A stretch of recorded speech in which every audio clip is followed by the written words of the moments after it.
तो inside story अब out हो गई है। मध्य प्रदेश की जनता भी देखकर हैरत में है कि कांग्रेस का नेता बीजेपी में हो गया है, यानी चुनाव नजदीक आते आते कुछ भी हो सकता है। चलिए इसी पर बात करते हैं। ईटीवी मध्य प्रदेश के न्यूज कोऑर्डिनेटर भोपाल से जुड़ रहे हैं राहुल सिंह, उनसे बात करते हैं। राहुल, सियासी दांव अलग अलग चलते हैं लोग, लेकिन इस सियासी दांव के बारे में क्या कहेंगे?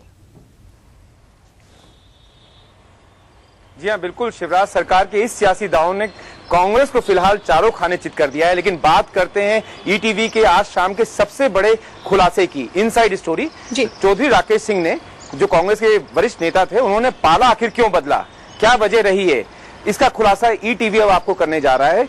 मैं इस वक्त बीजेपी के मुख्यालय भोपाल में जो मुख्यालय है वहां पर मौजूद है। यहाँ पर सुबह जो है दोपहर में करीब जलसे का माहौल था। हालांकि अभी जो है बीजेपी के दफ्तर में सन्नाटा पसरा हुआ है, लेकिन कांग्रेस की बात करें तो कांग्रेस के दफ्तर में तो मायूसी भी छाई हुई है। सन्नाटे के साथ साथ मायूसी छाई हुई है।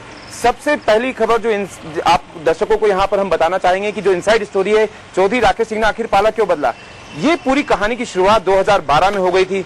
2012 में जब उनको निष्कासित किया गया था सदन से आसंदी के अपमान के मामले में, तभी से इस कहानी के बीज रोप दिए गए थे। उस वक्त जो है बीजेपी ने उनको सहारा दिया। तब जो प्रदेश बीजेपी के अध्यक्ष थे प्रभात झा, उनसे ये संपर्क में आए चौधरी राकेश सिंह। और उसके बाद जो दूसरी कहानी जो है वो फिर शुरू हुई 1.5 महीने पहले करीब, जब मुख्यमंत्री शिवराज सिंह चौहान और अरविंद मेनन, जो कि भाजपा के संगठन महामंत्री हैं, उनकी एक गुप्त बैठक हुई है। राकेश चौधरी जी के साथ एक गुप्त बैठक हुई है। कहीं ना कहीं रणनीति पूरी तरह से तैयार थी कांग्रेस को घेरने की, और उसके बाद पहले से तैयारी थी कि सदन में जब ये घोषणा करेंगे तो कहीं कांग्रेसी जो है हाथापाई पे नहीं उतर जाए, चौधरी राकेश सिंह जी के साथ मारपीट ना हो जाए, और उसकी पूरी तैयारी थी। सुरक्षा अधिकारी तैनात कर दिए गए थे। 4-5 सुरक्षा अधिकारी तैनात थे कि अगर कांग्रेसी उन पर टूट पड़ते हैं तो सुरक्षा अधिकारी उनको बचाव करते हुए बाहर ले जाए। पूरी बीजेपी सरकार पूरी तरह से तैयार थी।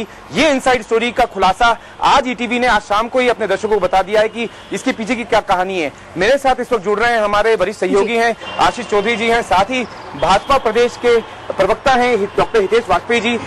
सबसे पहले बात करते हैं आशीष जी आपके साथ, 2012 का जो घटनाक्रम था, किस तरह से आपको ये लग रहा है कि इससे पूरी तरह से जुड़ा हुआ है? जहाँ तक मैं चौधरी राकेश सिंह को जानता हूँ, जितना उनको समझ पाया हूँ, एक सिद्धांत की राजनीति करने वाले व्यक्ति हैं ये। जो कांग्रेस में एमएलए थे वो काफी बुद्धिजीवी एमएलए माने जाते थे ये। और जहाँ तक 2002 का जो घटनाक्रम है, जब ये विधानसभा का सत्र चल रहा था और आसंदी के साथ ये कल्पना परुलेकर और कांग्रेस के अन्य विधायक पहुंच गए थे, विधानसभा अध्यक्ष को घेर लिया था और अपनी मांग मनवाने के लिए ये काफी जोर आजमाइश कर रहे थे। उसी दौरान जब इनके व्यवहार को लेकर ऑब्जेक्शन किया गया, आसंदी ने उस पर ग्रहण लगा दिया और उनकी सदस्यता समाप्त कर दी। और सदस्यता समाप्त होने के बाद जिस तरीके सरकार ने विशेष सत्र बुलाया, उसके बाद जो भूमिका बनी, वहीं से समझ में आ रहा था कि चौधरी राकेश सिंह का झुकाव कुछ सरकार की ओर। क्या आपको लगता है कि चौधरी राकेश सिंह इस बात से भी नाराज थे कि उनको नेता प्रतिपक्ष नहीं बनाया गया? काफी मेहनत की थी उन्होंने सदन में। जी, जब नेता प्रतिपक्ष के रूप में जमुना देवी कांग्रेस की वरिष्ठ नेता का निधन हो गया था, उनके बाद जिस तरीके से उन्होंने अपने सदन में अपना प्रखर भूमिका निभाई थी, उससे ये लग रहा था कि दिल्ली में भी यही मैसेज था कि अगला जो भी मध्य प्रदेश का नेता प्रतिपक्ष होगा चौधरी राकेश सिंह ही होगा। लेकिन जब इसके चयन की बारी आई तो कांग्रेस ने एक अजय सिंह जी को वहां पे नेता प्रतिपक्ष बना दिया। एक उससे काफी नाराजगी थे, कहीं ना कहीं दुखी थे चौधरी राकेश सिंह। उनकी पार्टी में, कांग्रेस में उनकी उपेक्षा की गई थी। हम बात करते हैं डॉक्टर हितेश वाजपेयी जी, जिसे मध्य प्रदेश भाजपा के प्रवक्ता है। वाजपेयी जी, आप ये बताइए कि 2012 में बीजेपी ने सहारा देना तो शुरू कर दिया था। देखिए राहुल जी, कांग्रेस का एक इतिहास रहा है। मैं आशीष जी की बातों से बिल्कुल सहमत हूँ। राकेश चौधरी जी जो है, राकेश चौधरी जी एक बुद्धिजीवी हैं। आपने उनकी ओरिएटरशिप देखी होगी, विधानसभा में बहुत अच्छा बोलते हैं, तार्किक बोलते हैं। मैं तो उससे पीछे की कहानी जानने की कोशिश कर रहा हूँ वाजपेयी जी, जो ईटीवी ने सबसे पहले खुलासा किया है 2012 में, क्या आपकी पार्टी, क्योंकि आप यहाँ पर थे, क्या आपकी पार्टी ने उन्हें सहारा दिया था?